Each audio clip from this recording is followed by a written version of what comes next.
Assalamualaikum warahmatullahi wabarakatuh. Selamat datang di channel YouTube saya.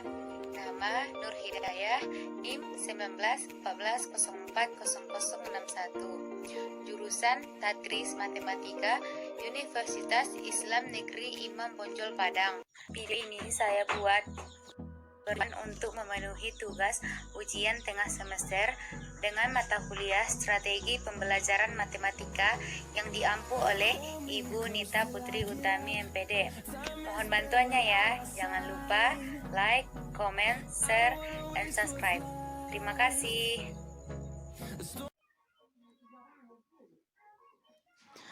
Baiklah, saya akan menjelaskan tentang pengertian strategi belajar mengajar dan komponen-komponen dalam menyusun strategi.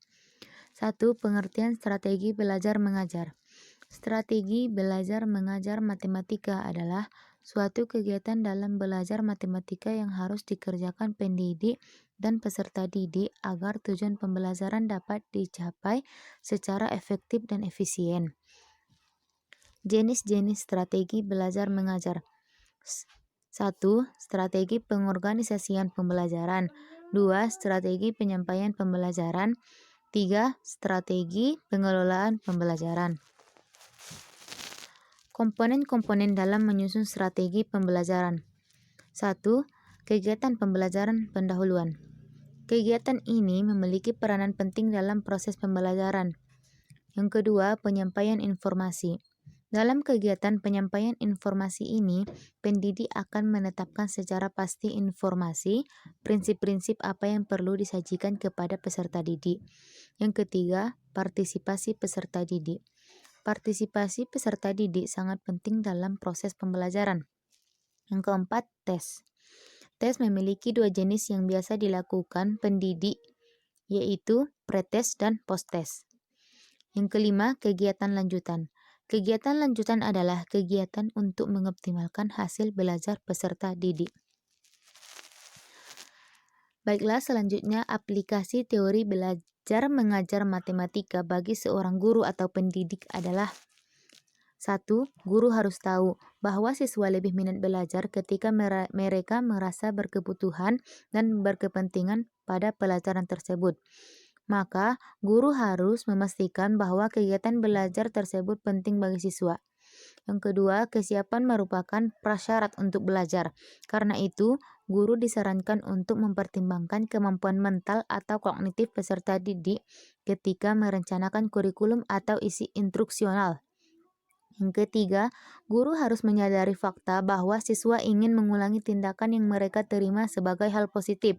Oleh karena itu, guru harus selalu menggunakan berbagai strategi motivasi untuk mempertahankan minat belajar siswa di kelas. Yang keempat, guru harus selalu menghadirkan bahan secara logis dan cara yang lebih koheren. Ini adalah cara utama menangkap dan mempertahankan kepentingan peserta didik dalam kegiatan pedagogis. Yang kelima, guru harus mempertimbangkan penggunaan hukuman sebagai pilihan terakhir dalam mengurangi perilaku yang tidak diinginkan di kelasnya. Baiklah, sekarang kita masuk pada poin yang kedua, yaitu aliran psikologi tingkah laku. Pada aliran psikologi tingkah laku ini ada beberapa pendapat menurut ahli. Yang pertama, teori Thorndike. Menurut teori ini, belajar akan lebih berhasil bila respons siswa terhadap suatu stimulus segera diikuti dengan rasa senang atau kepuasan. Yang kedua, menurut teori Skinner.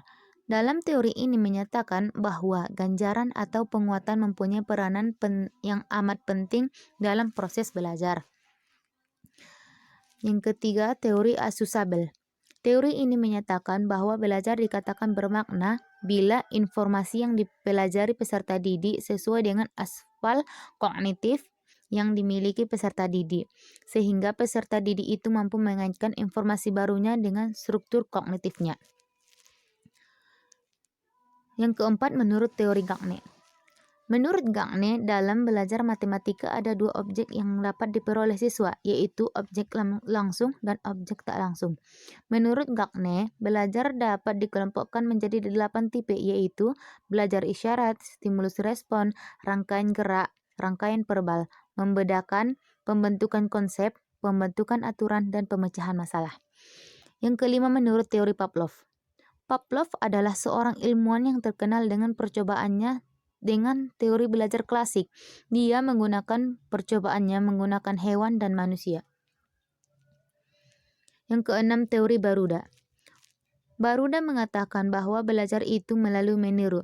Pengertian meniru di sini bukan berarti mencontek, tetapi meniru hal-hal yang dilakukan oleh orang lain, terutama guru.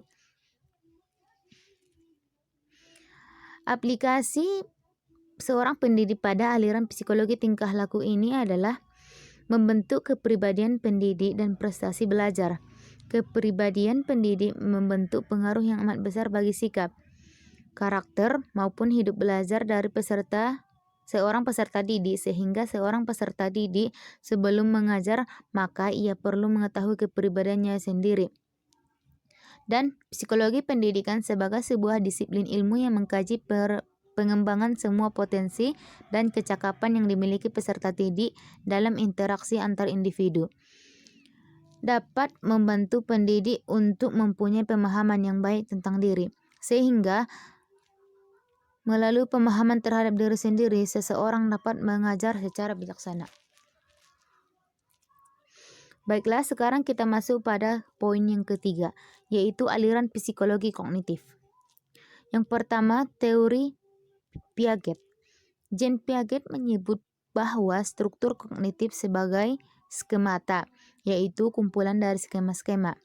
Seorang individu dapat mengikat, memahami, dan memberikan respon terhadap stimulus disebabkan karena bekerjanya skemata ini. Skemata berkembang secara kronologis, sehingga hasil interaksi antara individu dengan lingkungannya. Yang kedua, teori Brunner. Jerome Brunner dalam teorinya menyatakan bahwa belajar matematika akan lebih berhasil jika proses pengajaran diarahkan kepada konsep-konsep dan struktur-struktur yang terbuat dalam pokok bahasan yang diajarkan. Yang ketiga, teori Gestalt.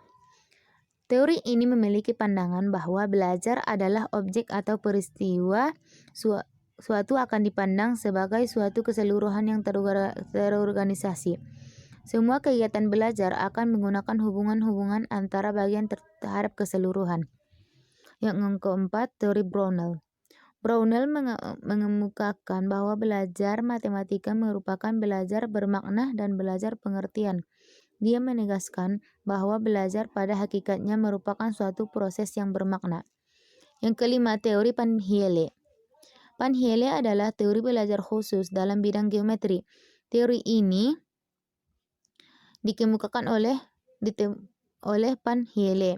Teori ini menguraikan beberapa tahap-tahap pengembangan mental anak dalam belajar geometri. Ada 5 tahap dalam belajar geometri. Yang pertama, tahap pengenalan, 2 tahap analisis, 3 tahap pengurutan, 4 tahap dedukasi, dan yang terakhir adalah tahap akurasi. Yang keenam, teori Dienes. Dienes mengemukakan bahwa tiap-tiap konsep atau prinsip dalam matematika yang disajikan dalam bentuk yang konkret akan dipahami dengan baik. Aplikasi aliran psikologi kognitif bagi seorang guru matematika adalah ada beberapa hal penting yang harus diperhatikan dalam pembelajaran. Pertama, dalam pembelajaran harus ada partisipasi aktif individu dan mengenal perbedaan. Pembelajaran harus menekankan pada cara individu pengorganisasian yang telah dipahami dan dipelajari. Yang kedua, guru dalam proses pembelajaran berperan sebagai tutor, fasilitator, motivator, dan evaluator. Dengan kata lain, guru tidak begitu mengendalikan proses pembelajaran. Guru hendaknya mengarahkan pelajaran dan penemuan dan pemecahan masalah penilaian. Poin yang keempat, keterampilan dasar mengajar. Keterampilan dasar mengajar merupakan satu keterampilan yang menuntut latihan yang terprogram untuk dapat menguasainya. Penguasa terhadap keterampilan ini memungkinkan guru mampu mengelola kegiatan pembelajaran secara lebih efektif. Keterampilan dasar mengajar bersifat generik, yang berarti bahwa keterampilan ini perlu dikuasai oleh semua guru, baik guru bidang TK, SD, SMP, SMA, maupun dosen di perguruan tinggi. Keterampilan mengajar bagi seorang guru adalah sangat penting kalau ia ingin menjadi seorang guru yang profesional. Jadi, di samping harus menguasai substansi bidang studi yang diampu, keterampilan dasar mengajar juga adalah merupakan keterampilan penunjang untuk keberhasilan dalam proses belajar mengajar. Keterampilan dasar mengajar adalah 10 keterampilan, yaitu keterampilan menyusun skenario pembelajaran, keterampilan membuka dan menutup pembelajaran, keterampilan menjelaskan, keterampilan bertanya, keterampilan memberikan penguatan, keterampilan menggunakan media dan alat pembelajaran, keterampilan mengadakan variasi, keterampilan membimbing diskusi, keterampilan melakukan penilaian, dan keterampilan mengelola kelas. Yang harus diaplikasikan dalam keterampilan dasar mengajar adalah keterampilan dasar memberikan penguatan, keterampilan dasar bertanya, keterampilan dasar variasi stimulus, keterampilan membuka dan menutup pelajaran, dan keterampilan mengelola kelas. Poin yang kelima yaitu pendekatan konstruktivisme. 1. Belajar matematika menurut paham konstruktivisme. Teori konstruktivisme didefinisikan sebagai pembelajaran yang bersifat generatif, yaitu tindakan mencipta sesuatu makna dari apa yang dipelajari. Konstruktivisme sebenarnya bukan merupakan gagasan yang baru. Apa yang dilalui dalam kehidupan kita selama ini merupakan himpunan dan pembinaan pengalaman demi pengalaman. Ini menyebabkan seseorang mempunyai pengetahuan dan menjadi lebih dinamis. Yang kedua, pembelajaran konstruktivisme dalam matematika. Belajar menurut konstruktivisme adalah suatu proses mengasimilasikan dan mengaitkan pengalaman atau pelajaran yang dipelajari oleh pengertian yang sudah dimilikinya, sehingga pengetahuannya dapat dikembangkan. 3. Implementasinya dalam pembelajaran matematika. Dalam sudut pandang konstruktivis, Kohler dan Krauss pada tahun 1992 menyatakan bahwa pembelajaran telah dipandang sebagai suatu garis kontinum atau negosiasi dan imposition pada ujung-ujungnya. Yang keempat, evaluasi pembelajaran matematika menurut konstruktivisme. Untuk mendeskripsikan evaluasi pembelajaran, perlu diklasifikasi beda antara asesmen dan evaluasi. Menurut Webb, evaluasi dalam pendidikan adalah suatu investigasi sistematis tentang nilai atau merit tentang suatu tujuan. Termasuk dalam evaluasi adalah kumpulan bukti-bukti secara sistematis untuk membantu membuat keputusan tentang 1. Siswa belajar, 2. Pengembangan materi, 3. Program. Yang kelima, posisi pengajaran konstruktivis di pendekatan lain. Di antara pendekatan lain, menurut Brady yang pada 1995 menawarkan 5 model dan metode pembelajaran. Yang pertama, model eksposisi. Yang kedua, model behavioristik. Yang ketiga, model kognitif. Yang keempat, model interaksional. Yang kelima, model transaksional. Yang keenam, contoh setting pembelajaran konstruktivisme. Berdasarkan teori belajar dan pembelajaran konstruktivis, maka ada beberapa penerapan dalam bimbingan dan konseling, yaitu 1. Bimbingan kelompok, 2. Konseling kelompok, 3. Konseling teman sebaya, dan keempat, konseling postmodern. Yang harus diaplikasikan bagi seorang pendidik dalam pendekatan konstruktivisme adalah, menurut teori ini, satu prinsip yang mendasar adalah guru tidak hanya memberikan pengetahuan kepada siswa, namun siswa juga harus berperan aktif membangun sendiri pengetahuan di dalam memorinya. Dalam hal ini, guru dapat memberikan kemudahan untuk proses ini dengan memberi kesempatan kepada siswa untuk menemukan atau menerapkan ide-ide mereka sendiri, dan mengajar siswa menjadi sadar dan secara sadar menggunakan strategi mereka sendiri untuk belajar. Guru dapat memberikan siswa anak tangga yang membawa siswa ke tingkat pemahaman yang lebih tinggi dengan catatan siswa sendiri yang mereka tulis dengan bahasa dan kata-kata mereka sendiri. Baiklah, selanjutnya kita masuk pada poin yang keenam, yaitu tentang pemecahan masalah. Masalah dan pemecahan masalah. Yang pertama, masalah. Masalah merupakan sesuatu keadaan yang tidak dapat terpisahkan dalam kehidupan manusia. Setiap saat kita senantiasa dihadapkan dengan masalah-masalah nyata dalam proses pemenuhan kebutuhan dan tuntutan kehidupan. Namun, suatu kondisi mereka masalah bagi seorang pada suatu saat tertentu dan bukan lagi menjadi masalah pada saat yang lain.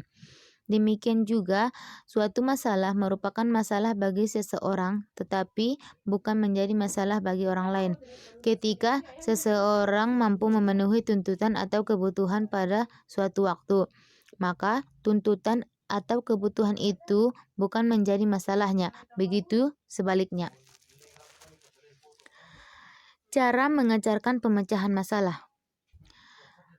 Karena pemecahan masalah merupakan kegiatan matematika yang sangat sulit, baik mengajarkan maupun mempelajarinya, maka sejumlah besar penelitian telah difokuskan pada pemecahan masalah matematika.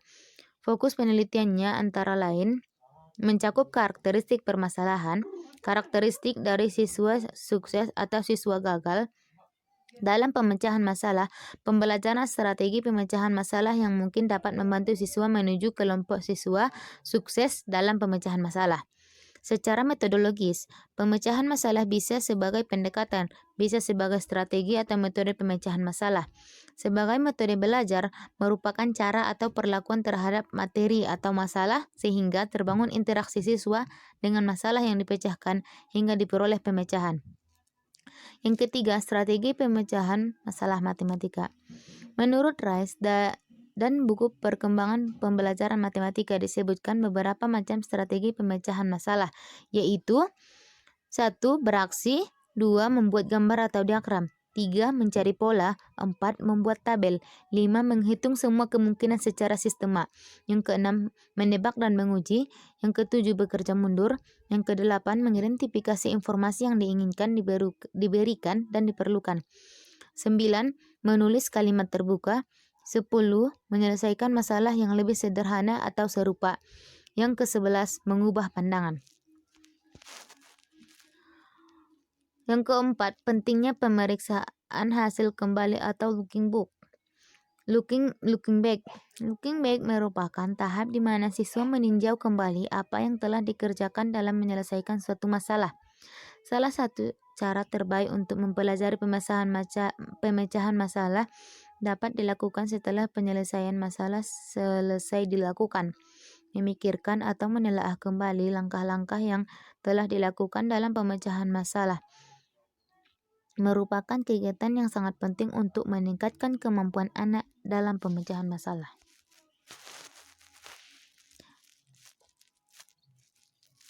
Yang kelima, metakognisi. Menurut Komala pada tahun 2017 menyatakan bahwa seseorang pengajar harus bisa memilih dan melaksanakan pendidikan pembelajaran matematika tertentu. Selain mereka berusaha membantu pelajar untuk mengatasi kesulitan untuk mencapai kemampuan matematika, dan mereka juga berusaha membangkitkan sikap positif terhadap matematika. Oleh karena itu, untuk memahami masalah tersebut atau memahami pengetahuan baru serta membangun makna baru, kemampuan tersebut merupakan salah satu bagian dari kemampuan metakognisi yang harus diaplikasikan bagi seorang guru dalam menentukan pemecahan masalah adalah guru harus mengetahui profil kemampuan pemecahan masalah siswa sebagai acuan dalam penyusunan strategi pembelajaran, dan seorang pendidik atau guru harus memberikan pemahaman yang baik kepada murid-muridnya. Poin yang ketujuh, yaitu pendekatan open-ended. Pengertian open-ended. Pengertian pendekatan open-ended. Pendekatan open-ended merupakan salah satu upaya inovasi pendidikan matematika yang pertama kali dilakukan oleh para ahli pendidikan matematika Jepang. Pendekatan ini lahir sekitar 20 tahun yang lalu dari hasil penelitian yang dilakukan oleh Shigeru Shimada, Toshio Sawada, Yoshiko Yashimoto, dan Kenichi Shibuya. Pembelajaran dengan pendekatan open-ended biasanya dimulai dengan memberikan problem terbuka kepada siswa. Kegiatan pelajaran harus membawa siswa dalam menjawab permasalahan dengan banyak cara dan mungkin juga banyak jawaban yang benar sehingga mengundang potensi intelektual dalam pengalaman siswa dalam proses menemukan sesuatu yang baru. Orientasi pendekatan open-ended dalam pembelajaran matematika. Berdasarkan strategi pembelajaran, pendekatan open-ended adalah pembelajaran dengan pendekatan yang memiliki prinsip tentang masalah. Pendekatan open-ended bisa membangun aktivitas interaktif antara siswa dan pembelajaran matematika, sehingga dapat menarik siswa untuk menjawab permasalahan terhadap strategi apapun. Pendekatan open-ended bisa memberikan kesempatan kepada siswa untuk mendapatkan pengetahuan atau pengalaman dalam menemukan masalah, pemahaman, dan memecahkan masalah dengan beberapa teknik tersebut. Pemberian masalah dalam pembelajaran menggunakan pendekatan open-ended bersifat terbuka. Masalah terbuka digolongkan menjadi 3 jenis, yaitu proses terbuka, jawaban terbuka, dan cara pengembangan masalah terbuka.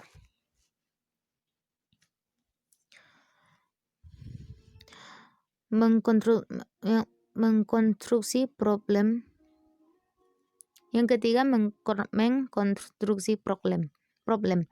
Sebenarnya tidak mudah mengembangkan problem open-ended yang tepat dan baik untuk siswa dengan beragam kemampuan.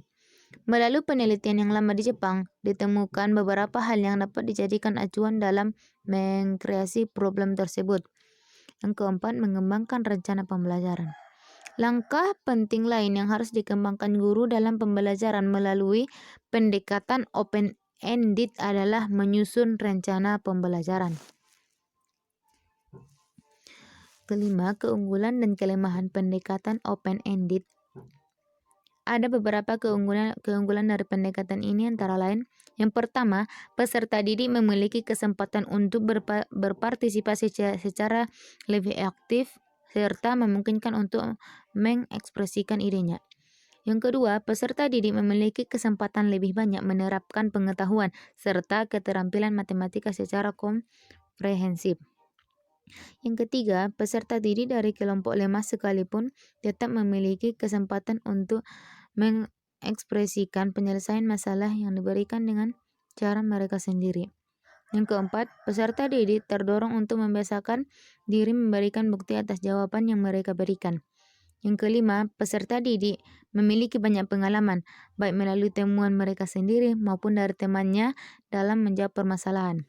Pendekatan open-ended juga memunculkan berbagai kelemahan. Adapun kelemahan yang muncul antara lain: 1. Sulit membuat dan menyajikan situasi masalah matematika yang bermakna bagi peserta didik. 2. Sulit bagi guru untuk menyajikan masalah secara sempurna. Seringkali peserta didik menghadapi kesulitan untuk memahami bagaimana caranya merespon atau menjawab permasalahan yang diberikan. Yang ketiga, karena jawabannya bersifat bebas, maka peserta didik kelompok pandai seringkali mereka merasa cemas bahwa jawabannya tidak memuaskan. Yang keempat, terdapat kecenderungan bahwa peserta didik merasa kegiatan belajar mereka tidak menyenangkan karena mereka merasa kesulitan dalam mengajukan kesimpulan secara jelas dan tepat. Yang harus diaplikasikan bagi seorang pendidik dalam pendekatan open-ended adalah: guru harus menyadari bahwa pembelajaran memiliki sifat yang kompleks karena melibatkan aspek pedagogis, psikologis, dan didaktis. Poin yang ke-8 yaitu pendekatan realistik. A. Pengertian pendekatan realistik.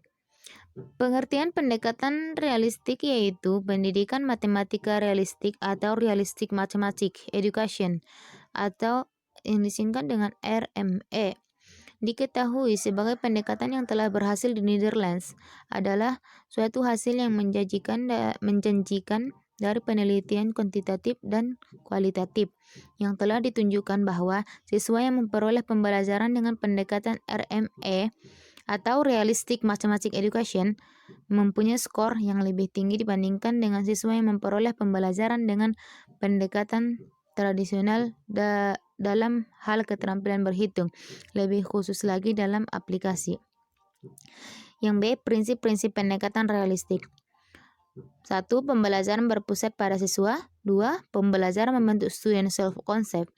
3. Pembelajaran terhindar dari verbalisme. Keempat, pembelajaran memberikan kesempatan pada siswa untuk mengasimilasi dan mengakomodasi konsep, hukum, dan prinsip. 5. Pembelajaran mendorong terjadinya peningkatan kemampuan berpikir siswa. 6. Pembelajaran meningkatkan motivasi belajar siswa dan motivasi mengajar guru. 7. Memberikan kesempatan kepada siswa untuk melatih kemampuan dalam komunikasi. 8. Adanya proses validasi terhadap konsep, hukum, dan prinsip yang dikonstruksi siswa dalam struktur kognitifnya. Yang C. Pertimbangan menggunakan pendekatan realistik. Pada dasarnya, pendekatan realistik membimbing siswa untuk menemukan kembali konsep-konsep matematika yang pernah ditemukan oleh para ahli matematika, atau bila memungkinkan siswa dapat menemukan sama sekali hal yang belum pernah ditemukan. Poin yang ke-9, pendekatan saintifik. A. Pengertian pendekatan saintifik. Pendekatan saintifik adalah proses pembelajaran yang dirancang sedemikian rupa agar peserta didik secara aktif mengkonstruksi konsep, hukum, dan prinsip melalui tahapan-tahapan mengamati atau untuk mengidentifikasi atau menemukan masalah, merumuskan masalah, mengajukan atau merumuskan hipotesis, mengumpulkan data dengan berbagai teknik, menganalisa data, menarik kesimpulan, dan mengkomunikasikan konsep, hukum, atau prinsip yang ditemukan. B. Prinsip-prinsip pendekatan saintifik. 1. Menemukan kembali dan mematisasi progresif. Yang kedua, fenomena didaktik. Yang ketiga, pengembangan model sendiri. Yang C. Pertimbangan menggunakan pendekatan realistik. Pada dasarnya, pendekatan realistik membimbing siswa untuk menemukan kembali konsep-konsep matematika yang pernah ditemukan oleh para ahli matematika, atau bila memungkinkan siswa dapat menemukan sama sekali hal yang belum pernah ditemukan. Ini dikenal dengan guided reinvention. Hal yang harus diaplikasikan bagi seorang guru dalam pendekatan saintifik adalah seorang guru juga harus mampu menanam dan mendidik nilai-nilai karakter pada diri siswa.